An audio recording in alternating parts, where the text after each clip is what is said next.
In tonight's Dateline Defense reaction to President Obama's speech on Syria last night, Obama told the war-weary nation he wants to give diplomacy a chance to work.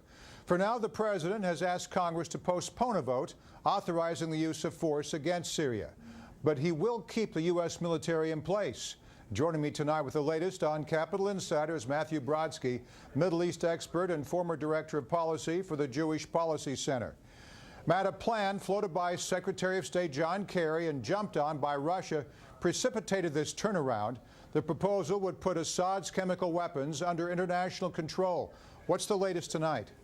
Well, the latest tonight is, again, Obama came out last night and had a speech, first time one can remember a presidential speech on all the primetime networks, to simply say that he's going to try diplomacy for a plan that was ad-libbed by his Secretary of State and rejected by his own State Department in Washington during their press conference that day. So this suddenly became the Russian seized upon plan. Now, what's latest is that Kerry is going to have to go to Geneva tomorrow. He's going to meet with the Russian foreign minister, and they're going to discuss how this can happen. This, incidentally, will not happen, and it will not result in Syria giving up their chemical weapons. It'll just give Russia more power and weaken the United States. But the actual technicalities are, first, the United States has to come to an agreement with Russia. In the meantime, there's going to be zero type of pressure for anything to pass in the Senate and in the House regarding any form of military maneuver by the United States, which would be due according to what Syrian behavior is and according to the case the President and the Secretary of State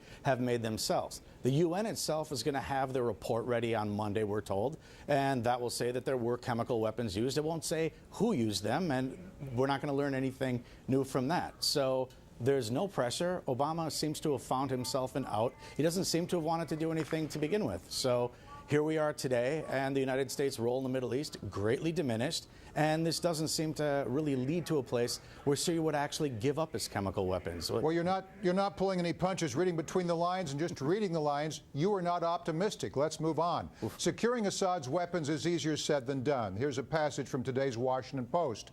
It would be costly and time-consuming, especially if the goal included the physical destruction of what's estimated to be thousands of chemical weapons and rockets, warheads and rockets, as well as hundreds of tons of liquid toxins kept in bulk storage throughout Syria. All this, Matt, in the middle of a civil war. You saw Jim Clancy's report a few minutes ago. Is this an impossible mission? Absolutely impossible. There needs to be a ceasefire.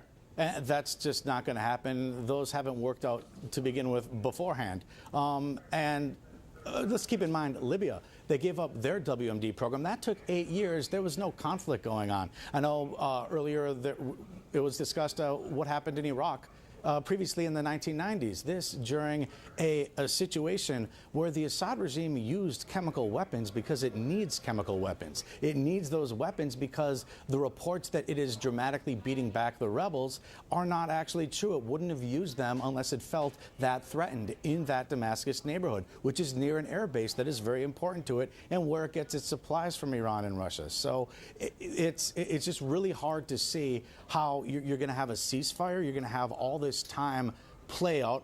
UN boots on the ground. Look at the UN's role in Lebanon that has been trying to stop the Hezbollah group from restocking its weapons that it used with Israel before. Those weapons keep pouring in. The role the UN has played in the Middle East has just not really been helpful, really, in decades. So that the United States would defer now to Russia and then to the United Nations, while itself saying no boots on the ground, and this will require boots on the ground, it's a little ridiculous. Well, it's also an oxymoron the way you pointed out. Ceasefire, civil war. The two don't make sense. Let's talk briefly about Israel's role in these negotiations. For them, what's the best case scenario, Matt? No, best case scenario clearly would be that they do not want to have Syria with chemical weapons, either side, whether it be al-Qaeda affiliates or whether it's the Assad regime.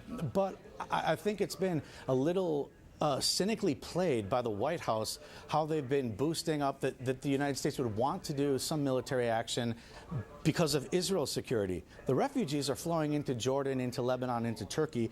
These are the problem areas. Israel has a well-established deterrent. They've struck when weapons are being transferred to Hezbollah, and they would do so, I would imagine, in the future. I don't think Syria would actually want to bring Israel into the conflict. So I don't think that Israel really has much to do right now in the negotiations. I think what's important to them is that since President Obama made a red line, that it has now become an American red line, and it has to actually be enforced, because this is what they're looking at when it comes to Iran. Matt, keep an eye on this story for us, and I know that it's, from your perspective, it's extremely critical as the rest of us watch and see what happens. Matthew Brodsky, Middle East expert, thanks for being with us on Capital Insider. Thank you. We're going to take a break right now and be right back with more, so keep it here on News Channel 8.